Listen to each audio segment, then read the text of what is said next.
The Department of Education, through the Office of Undersecretary for Administration, DepEd OUA, Information and Communications Technology Service, Educational Technology, ICTS Edtech, invites you to join its first ever international multidisciplinary webinar series in collaboration with the Global Educators Network Association of Teachers of English as a Foreign Language, GenTEFL, Thailand.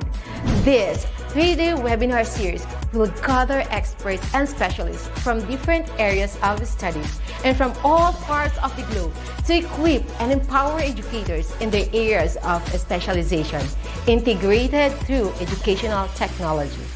This event is a convergence of resource speakers and expertise to further teachers' ability to answer the challenges of these changing times through topics with educational technology integration. Be updated and save this following days. Solo Educalidad!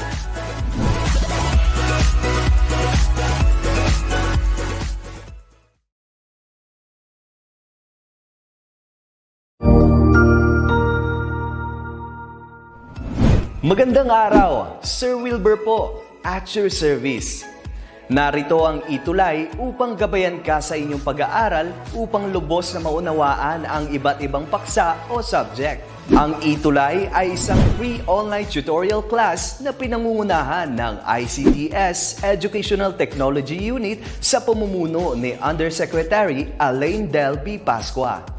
Ang programang ito ay hindi lamang para sa mga bata, kundi ito rin ay magsisilbing gabay sa mga magulang at mga guro kung paano nila ituturo o gagabayan sa bawat asignatura ang kanilang mga anak o mga estudyante. Sa kasalukuyan, ang self-learning module mula sa rehiyon ng Calabarzon at kilala sa tawag na pivot ang ginagamit sa ating ETUlay online class. Kaya ano pang hinihintay ninyo? Ihanda na ang inyong mga ballpen o lapis, papel o kwaderno at samahan kaming itulay ang pagkatuto para sa bawat batang Pilipino. Sama-sama tayong magtutulungan para malampasan ang mga hamon sa panahong ito. Halina't matuto kasama ang inyong online tutor sa oras na ito.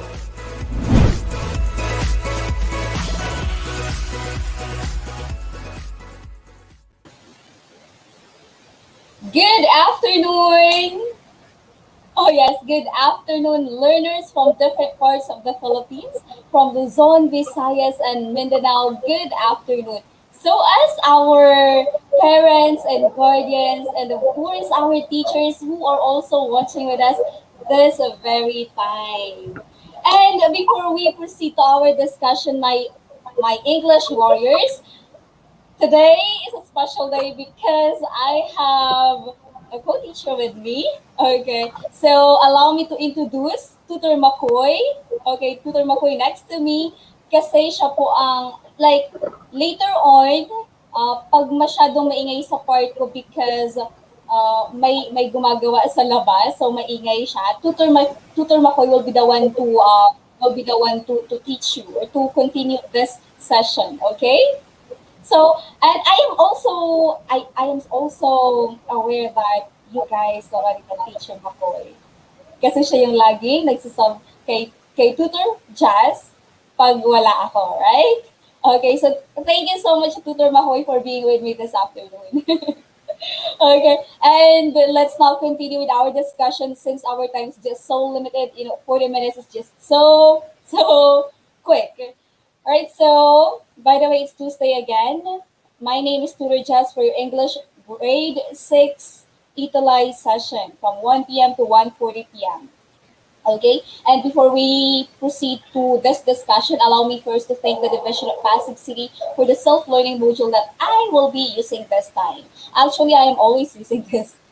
Okay, so allow me as well to introduce the development team of the module, the self-learning module, from the writer, editors, review technical, who's this? Illustrator, layout artist, and of course the management team headed by our very own SDS, Ma'am Evalu Agustin, down to our PSDSS. Maraming salamat po. Okay, and learners, bago tayo magsimula, I forgot the attendance. Okay, titingnan po natin sino yung unang pumasok sa ating or sino yung ating first viewer. Who's this one? Oh, Christina Agsunod, Gian Claire Laguerta, good afternoon po, watching from Mangilag Sur Elementary School ng Candelaria, Quezon.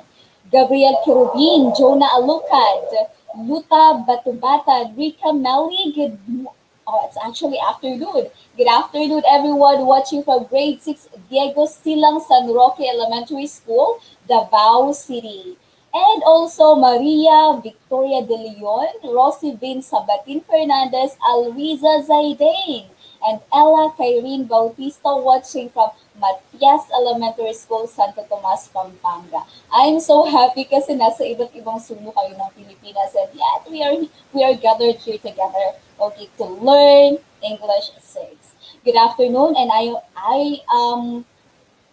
oh, is this one? Albrix Orki Gonzalez watching from Balimpampang Elementary School, San Ildefonso, Bulacan. Okay. Yes. Hi, good afternoon, Ma'am Vanessa Ray. This is Kulab. Okay. Yes, it is. And watching from Sagan High School, SDO Pasig. Oh, high school. Hi, Mark Platon. Good afternoon. And the rest of you, good afternoon.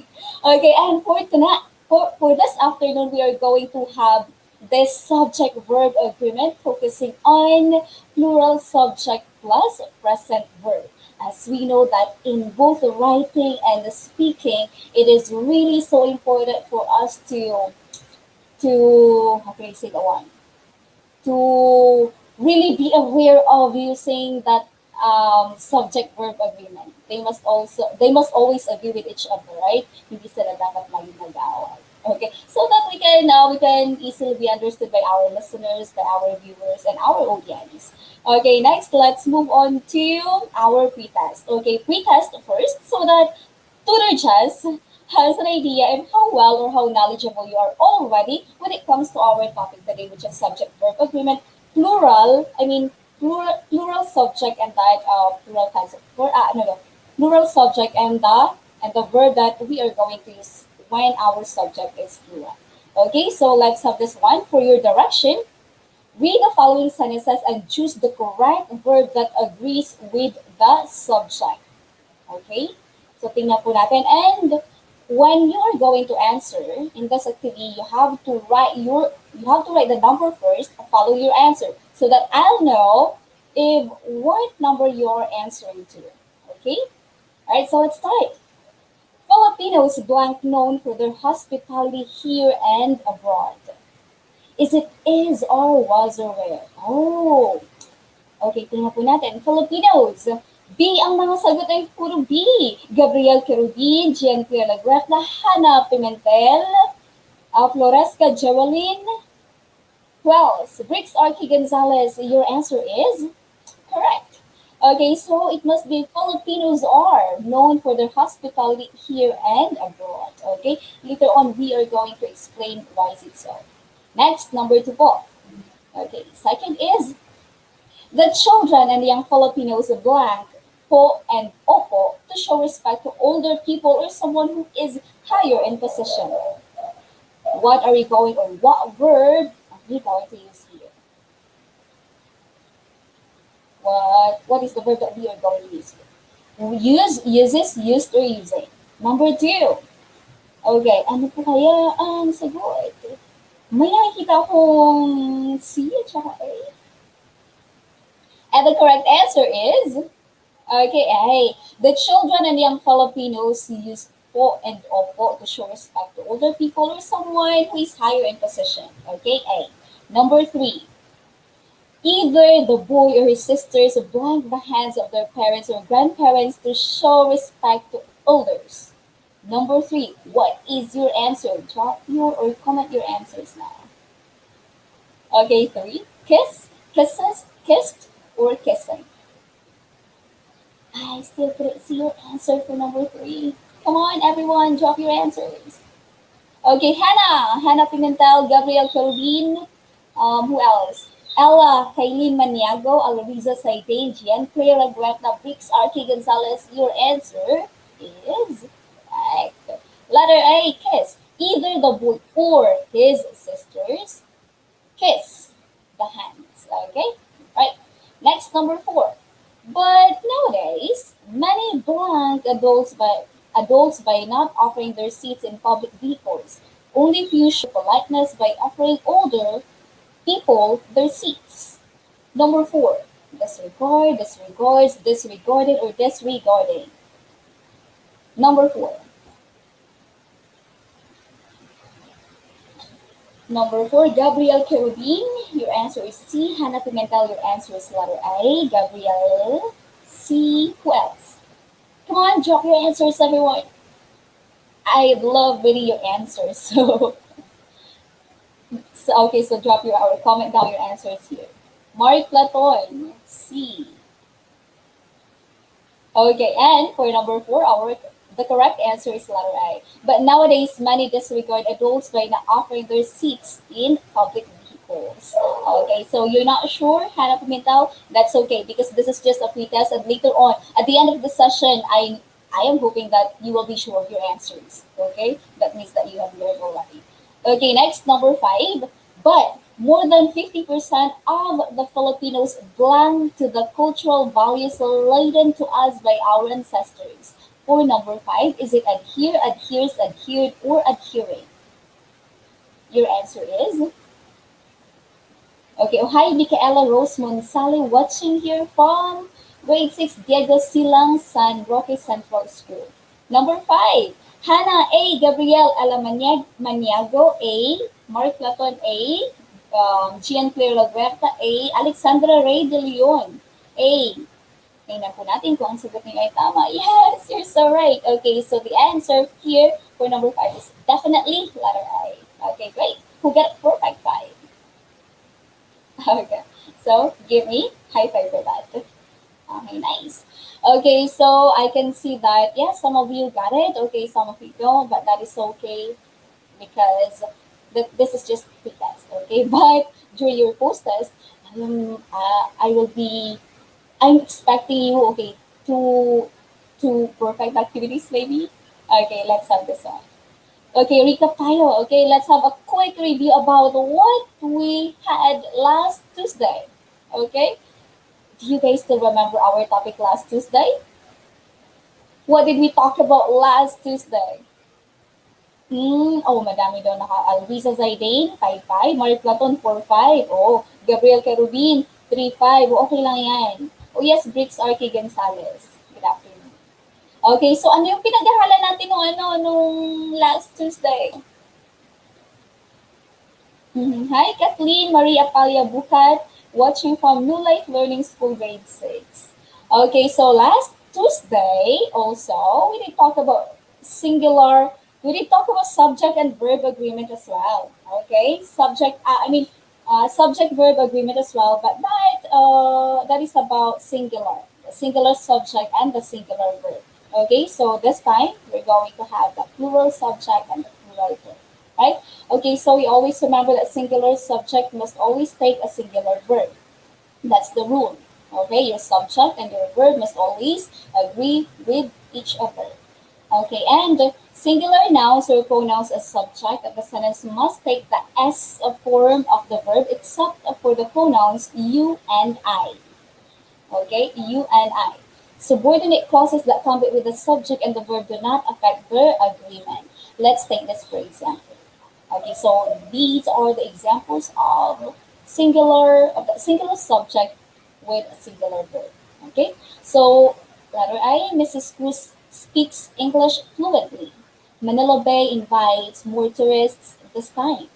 It takes time for us traveling here. Christmas season is the most wonderful season, and sincere prayer saves us all. Do you guys remember the singular subject and singular verb?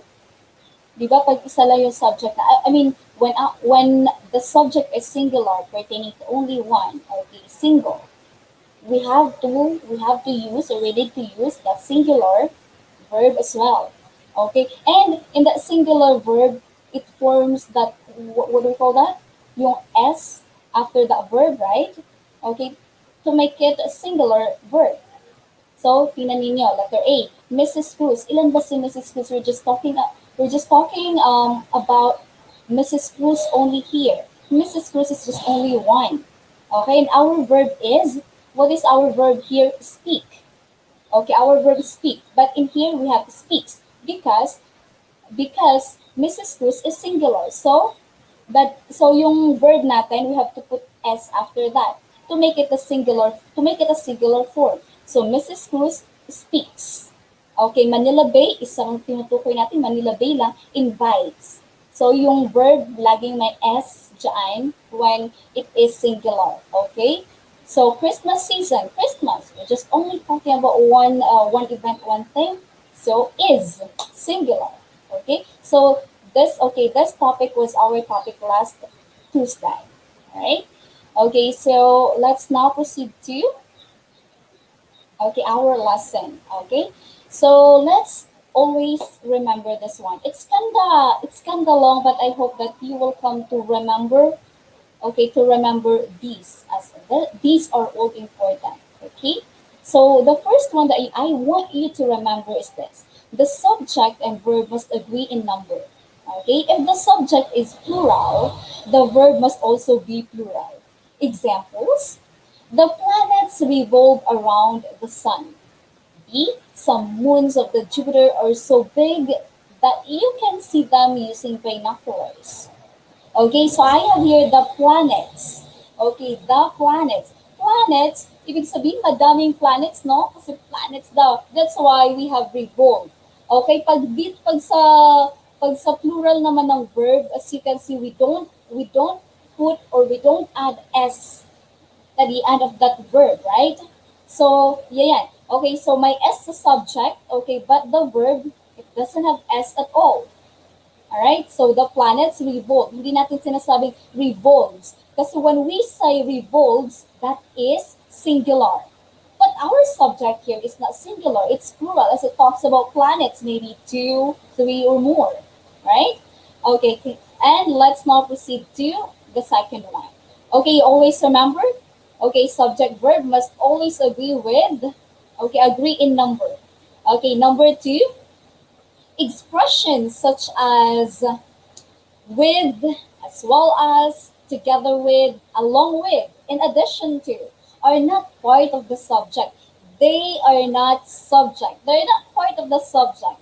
Therefore, if the subject is plural, the verb agrees with the subject. Okay? So, let's take this for example. The sun, the moon, along with other planets, consist of the solar system. Can you guys still hear me? Or comment kayo sana sa comment box kung masyadong maingay sa part ko, okay? Alright, so the sun, the moon, along with other planets consist of the solar system. Okay, so yung along with dito, hindi yung part ng subject. Okay, next example is, okay, the grade 6 pupils together with their teacher, okay, naputol, no? Okay, together with the teacher visit the planetarium every now and then. Okay? So, in here, okay, grade 6 pupils, tapos yung teacher daw nila. Okay, this makes it a plural one. Third, two subjects joined by the word and, okay, are plural, except for compound subject. You always remember, if your subject, okay, if two subjects, okay, joined by and, okay, then plural iyon. Kasi, how can I say one? In Tagalog, and is at, right? Okay, so danalo sa parang tutor Jazz and tutor Makoy. So I used tutor Jazz and tutor Makoy. So the subjects that I have in there were like tutor Jazz and tutor Makoy. Dalawa, si tutor Jazz at saka si tutor Makoy. So that's somewhat easy, right? Okay, so tatandaan, if your subject has and, if your subject joined by and, then that is plural. Okay, let's take this for example. Laura and Nora enjoyed eating together with their donuts that look like one of the rings of the Jupiter. And Mercury and Venus have no moons. Okay. Oh, you can still hear me loud and clear. Okay, great. Okay, so here, tingnan nyo. Ano yung subjects natin sa letter A example ko? Si Laura and then si Nora. Dalawa yung subject natin, pinag-join ng N. So this makes it a plural subject. Oh no, that's it. Can you hear that? Can you still hear, teacher? Okay, so paki-comment ha kung loud na. Tutor Makoy will be the one to continue if hindi niya ako marinig. Okay, I'm so sorry for this. It's because like in front of teacher is, how do you say it? It's a mineral water and they're digging up they're digging up a hole. I don't know what's that. Okay, that's why it's so noisy. Okay, so Nora and Nora enjoy. So our verb here is enjoy. Okay, hindi enjoys. Kasi pag enjoys, di ba singular yon? Okay, so enjoy. And Mercury and Venus. For letter B, Mercury and Venus. We have Mercury, tapos Venus daw. That's why our verb is have, hindi has. Have is for plural and has is for singular. Okay? Next, number 4. With collective nouns. Okay, collective nouns. You're familiar with collective nouns? Okay, such as committee, jury, crowd, majority, okay, staff, a lot more, etc., etc. The verb might be, okay, the verb might be singular or plural. Hindi yun always singular, okay? Yung iba plural, why? Okay, it depends on the meaning. It depends on how you are going to use that word in your sentence, okay? So, let's have this for example. The committee meets regularly to observe the behaviors of the solar system. Pero sa letter B, tingnan nyo. The committee separate ways after arriving at different conclusions. So, we have used the subject, the collective noun committee in here as singular and plural. So, it really depends on how we use that in a sentence. How are we going to explain this? Just like here. Okay, look at this one. In letter A sentence, in this example, the committee is acting as one unit. Therefore, the verb is singular. Okay? And at the other hand, the letter B, in this example, the committee members are acting as two or more individuals. So therefore, the verb is plural. So you just have to know the meaning. How you're going to use these collective nouns in a sentence. So that you know if what verb you're going to use. Is it singular or plural? Okay? So next one. Okay. Next one, let's proceed to, okay, the fifth, okay, number 5. Two subjects joined by or not, either, or, neither, nor, not only, but also. Take the verb that agrees with the subject closest to it. Okay?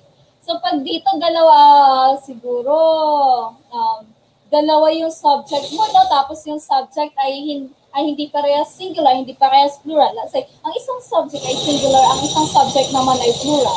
Okay? Ang kukunin mong subject, okay, ang kukunin mong subject ay yung subject na malapit doon sa verb. Okay? So, the verb, take the verb that agrees with the subject closest to it. Let's take this for example. Okay. And letter A, since not only NASA but also other space agencies are interested in discovering Mars, if it can be a place for human habitat. So not only NASA, I have here NASA and then space agencies. NASA singular, okay, and we have the space agencies, okay. So, ang kukunin natin ano yon? Anong titingnan natin para makaisip tayo ng verb na gagamitin natin? Yung NASA ba yung space agencies?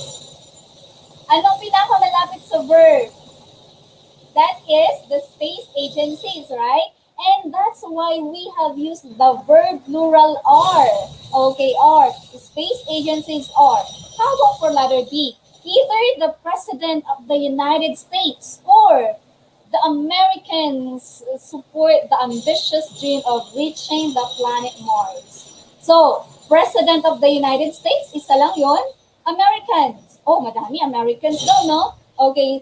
Anong subject yung kukunin natin so that we can decide kung anong verb yung gagamitin. Is it the President or the Americans? Okay, Americans po. Okay, kasi yung Americans yung pinakamalapit sa verb natin. Anong verb na ginamit natin? That's why we have used support instead of supports. Okay?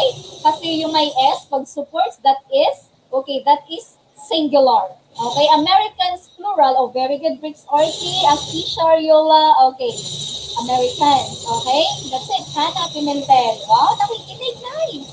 Okay, Americans, that's why our verb is support, not supports. Okay? Pero pag ang mas malapit ay president, we will say supports. Can you follow?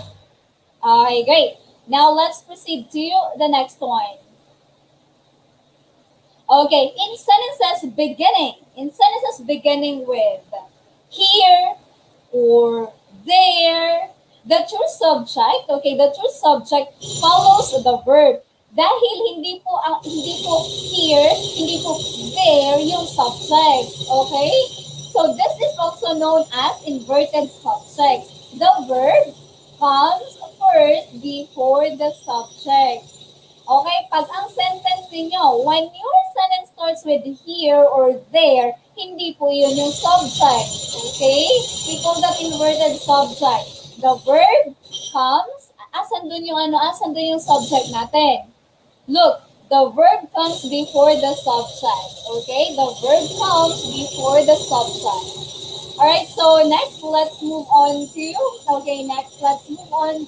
examples. There are two planets with more than 50 moons. Neptune and Jupiter. There is one planet that has one moon, and that is the Earth. There are two planets with other. Okay, there are two planets with other.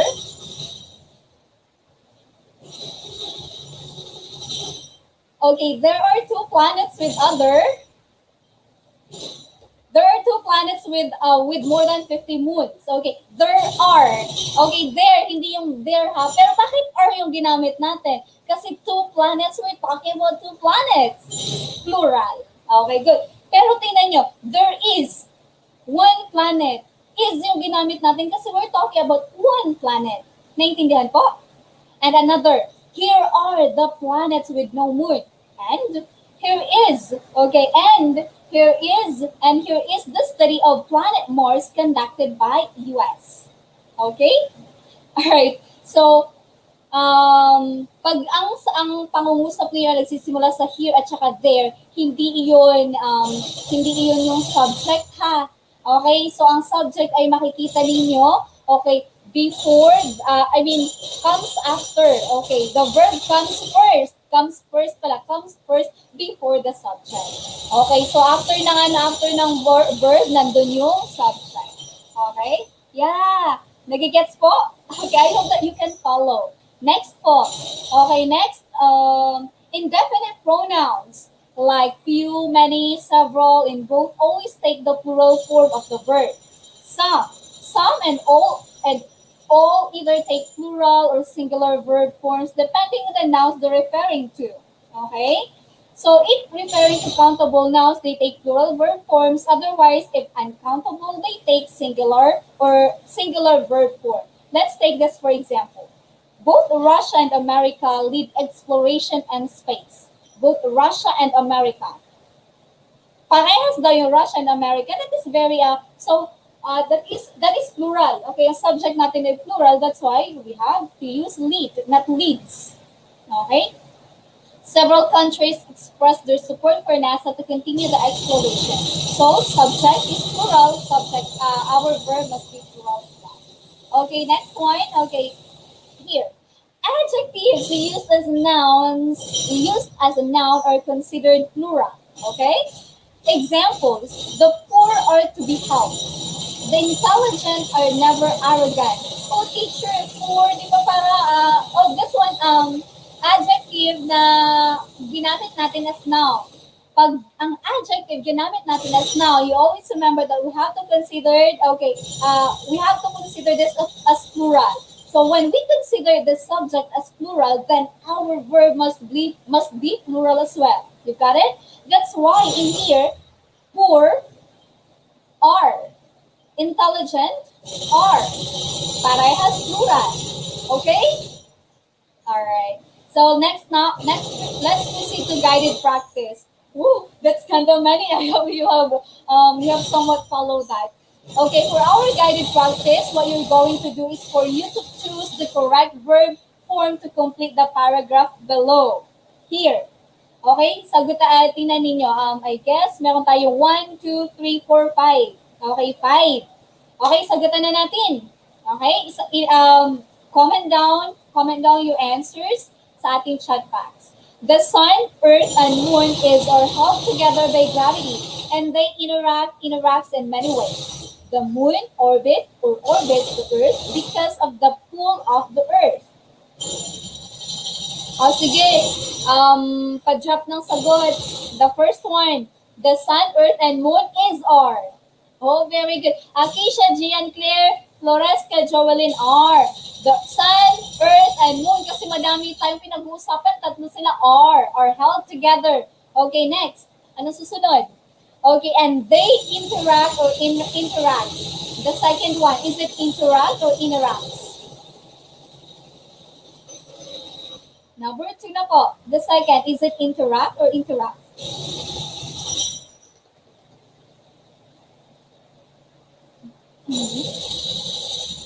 Okay, so they interact. Very good, Hannah. They interact in many ways. The moon, the third one, the moon orbit or orbits. We're talking about moon. Ano yun? Isa ba yun o madami? Singular, plural. The moon orbits. Very good. The moon orbits, may S. Okay, the earth because of the pull of the earth. And the earth orbits the sun because of the pull of the sun. Because of the pull of the sun.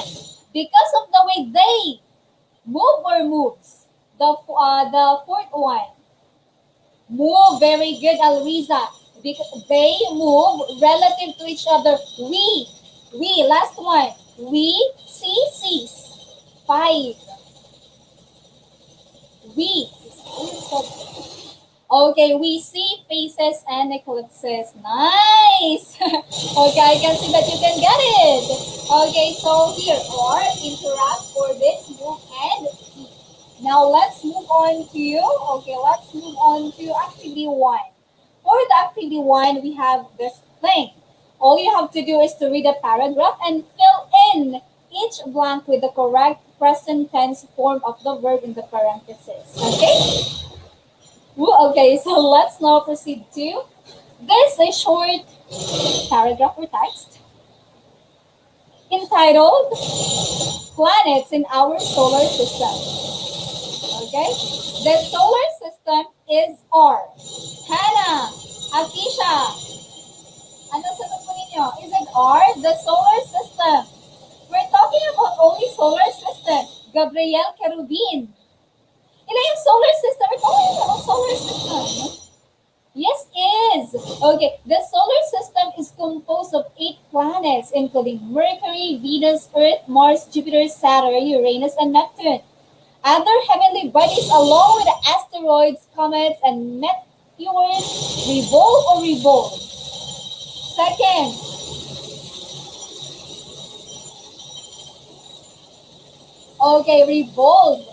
revolve around some of the planets. Very good, Hannah Pimentel. Okay, next. Planets. Planets, here, the third one. Planets are similar in some ways. Next, planets are planets. Yung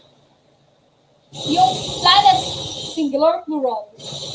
Okay, Gabriel Kerubin, tama. Planets are, Akisha Ariola. Planets are similar in some ways. They, is it revolves? Last one. Kathleen Bukat, you're also correct. Next, what is the one? They all revolves around the sun. Okay, they all revolve. Very good, Akisha. Gabriel, good. They all revolve around the sun as they rotate or rotates on their axis, and they get their light and energy from the sun. Kathleen, Briggs, Gabriel Kerubin, Hannah, Akisha, Lena, Karaig. Okay, revolve. They, because we have here, they. Asa na yun? Sa rotate pala, sa rotate. Okay, as they rotate. Okay, they rotate. Akisha, Gian Claire, Laguerta, Gabriel, Kerubin, who else? Akisha, okay, nasabi ko na. Opo, tama po ang mga sagot niyo, rotate. Kasi they rotate on their axis and they get their light and energy from the sun. Nice. Okay, nakuha ng perfect score for this activity. Okay. So, mag-score kayo ng self ninyo, ha? Next one.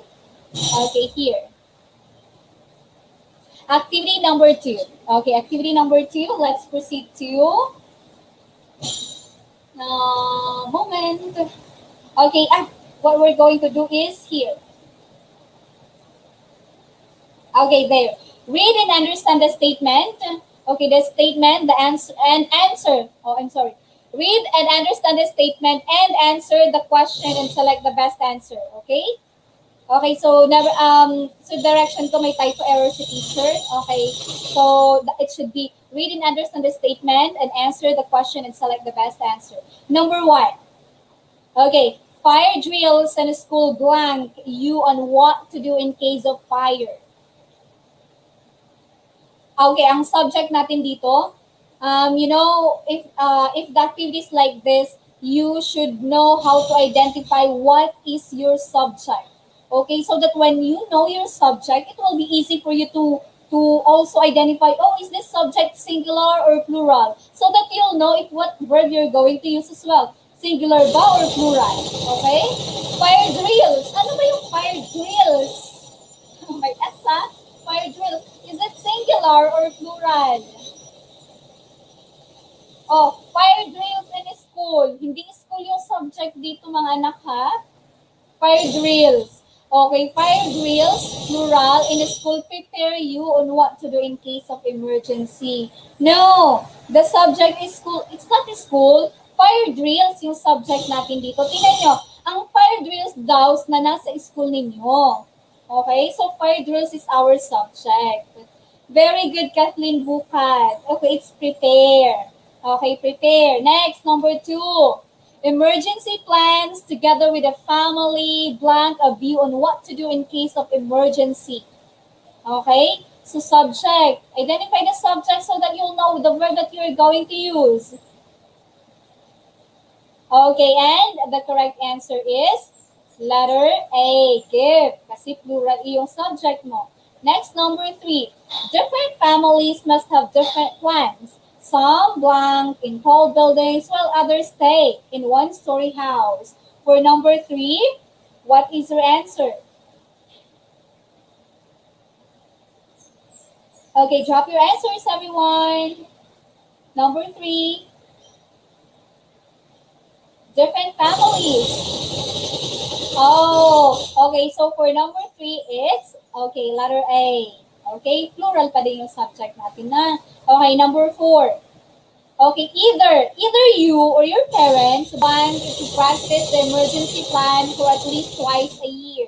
Ikaw or yung mga magulang mo. So, we have here, ano yung pinakamalapit sa verb? Parents. Parents, mga magulang. Singular, plural. Number 4.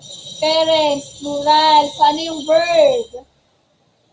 Okay, initiate. Letter A, plural din. Initiate.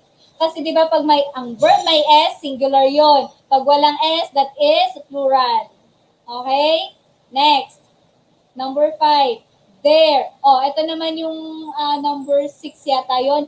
Pag ang pangungusap ay nagsisimula sa there and here, hindi yung there or here yung subject. Okay? So, tingnan natin. There are blank, no exact measures on how we can keep our family safe, but fire drills will help us a lot. Okay, so is it is or was or were? Exact measures. The correct answer is are. There are no exact measures. Okay, so next, let's move on to wrap up. Okay, so in here, ito, you always remember this, okay? You always remember this. I want you to complete the following by filling out the blanks with corresponding keywords. Okay, keywords ang bibigyan nyo.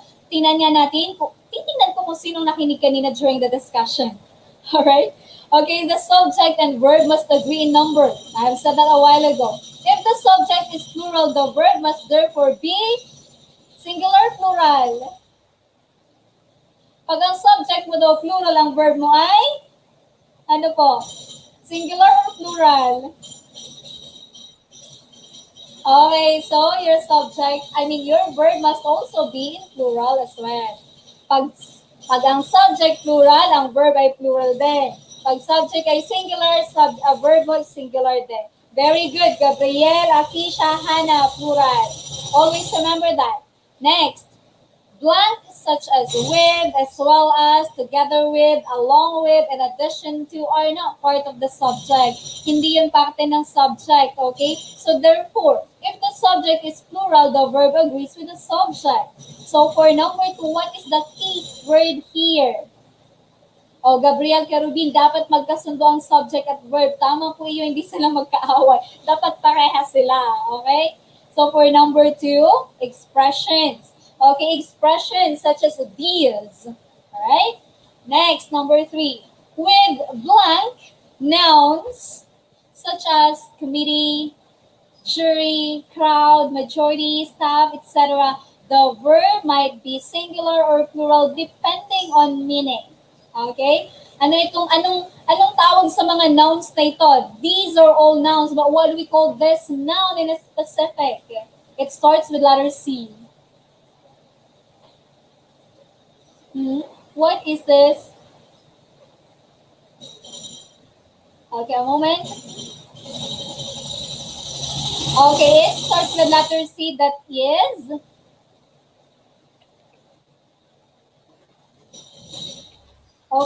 is collective. You still remember collective? Do you guys still remember collective? Okay, so collective, collective nouns. Okay, collective noun ang sagot ko dito. With collective nouns such as these. Very good, Akisha, Luisa, Saidane. Nice. Number 4. Two subjects joined by or, not, either or, neither, nor, not, only, but also. Take the verb that agrees with the subject blank to it. Okay, what is the blank? What is the blank in there? Okay, so that is closest. Okay, closest. Okay, closest to it. Kung ano yung pinakamalapit na subject dun sa verb. Kung singular ba yun or plural, then you decide kung ano yung verb na gagamitin mo. Just always remember, singular verb, singular subject, singular verb, plural subject, plural verb. Good. And And the last one, okay, here. In sentences, blank with here or there, the true subject follows the verb. In sentences, what is this one? Blank with here or there. Is it beginning or ending? Okay, tama ba? Kathleen, Louisa, very good closes. Okay, so for number 5 is beginning. Okay, so in sentences beginning with here or there, the true subject follows the verb. It's not here, it's not there, yung subject natin. Okay? Next. Okay, here, number 6 po. Could you read this for me? Okay. The verb is plural if a subject, okay, if a subject is plural, blank pronouns such as several, both, a few, and many. 6, last one.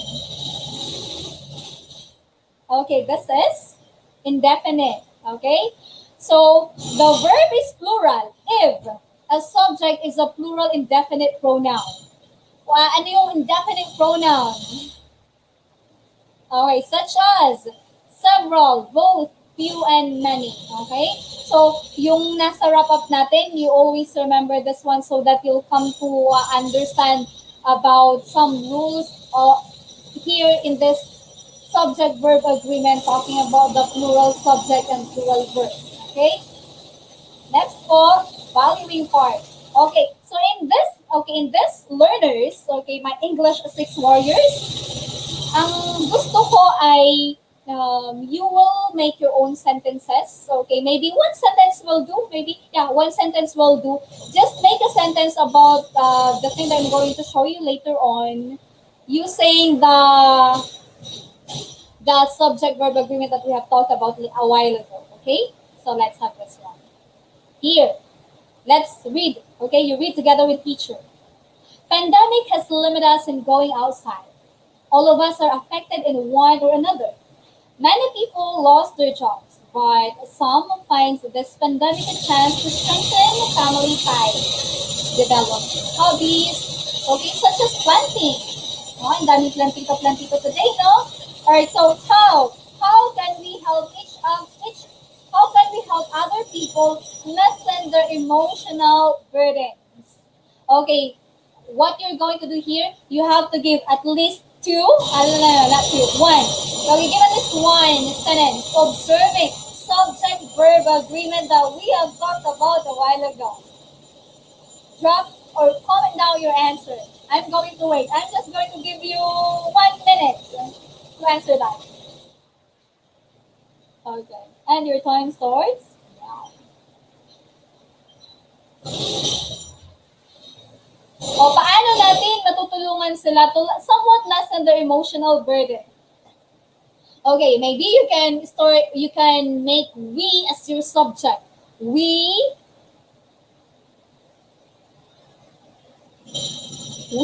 what? Okay, since time is already there, that is going to be your homework.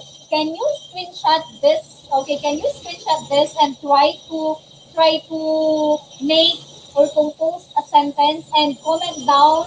Okay, comment down sa link pa rin natin. Okay, so that I can still check. Oh, here, meron. Pandemic has limited us in going out. Here, we have limits. My question here ay maraming di ba, maraming nangyayari during pandemic, right? Maraming nawala ng trabaho and all. A lot of us actually were affected because of this pandemic. The question is, how? How can you learners as young as you are help other people lessen their emotional burden? How can you help them feel somewhat okay, somewhat happy? Okay? So, that's it. Screenshot and this is going to be your homework because we still have to do your post-test. Okay? For post-test na po. For the direction, fill in the blanks with the correct form of verb. Choose your answer from the given choices. Okay? The first one. Filipinos blank known for helping one another through the spirit of bayanihan. Is it is or was were? Filipinos, plural. Ano po yung verb?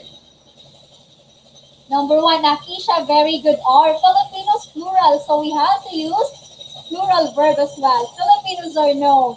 Next, number two, they blank their willingness to help others by working collectively, such as in the preparation for fiesta. For number two, they. Subject is they. What is the verb that we are going to use then? Number two, they. Wala pa akong nakikita number two na sagot. Kung number one pa lang ito, tama ko yung masagot. There. Daylan Angelo Roque. Number two is B. They show. Very good. Okay, they show. Next, number three po. Several blank the street with plastic buntings. Okay, several. Okay, decorate. Okay, number three. Several. The answer is decorate. Okay, plural pa din. Next, how about for number four? The Fiesta Committee, along with the barangay captain, want ways to help people celebrate Fiesta even in this time of pandemic. Fine. The correct answer is fine. Okay? Next, how about for the last one? There non-government organizations that support the advocacy of the barangay to help. Okay, to help. He's a fellow man celebrate fiesta in a more meaningful way. Bayanihan still exists in this modern time. Number five. The answer is okay. That is letter B. Okay, you're right. Oh, okay, so the correct answer is letter B. Okay, and let's now proceed to, okay. Okay, let's now proceed to this one.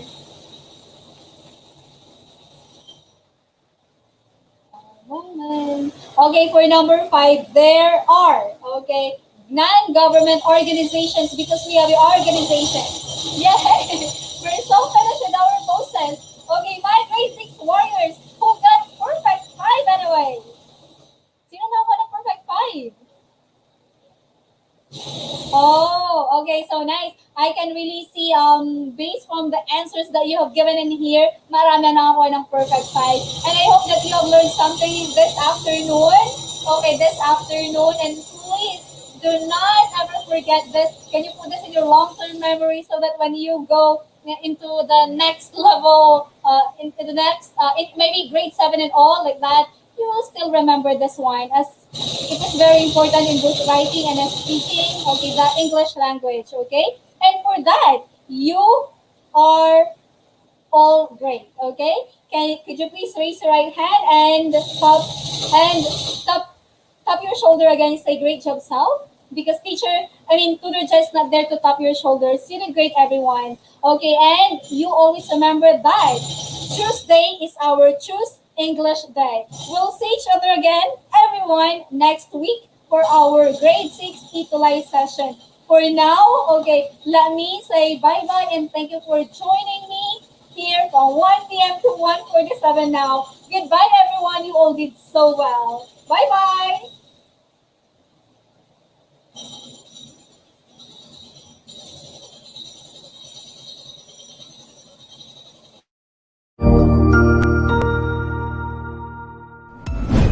Sigurado ako na marami ka na namang natutuhan sa ating ETUlay tutorial session ngayong araw. Tandaan, ito ay hindi lamang para sa ating mga mag-aaral, kundi pati rin sa ating mga minamahal na guro at mga magulang na kaagapay natin para maituloy ang pagkatuto sa kabila ng nararanasang pandemya. Patuloy ding sumubaybay sa DepEd TV para sa mga araling ginawang video episodes. Mapapanood ito mula Lunes hanggang Sabado, alas 7 ng umaga hanggang alas 7 ng gabi sa inyong mga telebisyon. Abangan bukas mula 1:00 ng tanghali ang iba pang aralin sa ating ETUlay free online tutorial session sa Filipino. I-like and subscribe at manatiling nakasubaybay sa ating ETUlay tutorial session sa DepEd Edtech Unit FB page at Educational Technology Unit channel sa YouTube at sa DepEd Tayo at DepEd Philippines social media accounts. Paalam!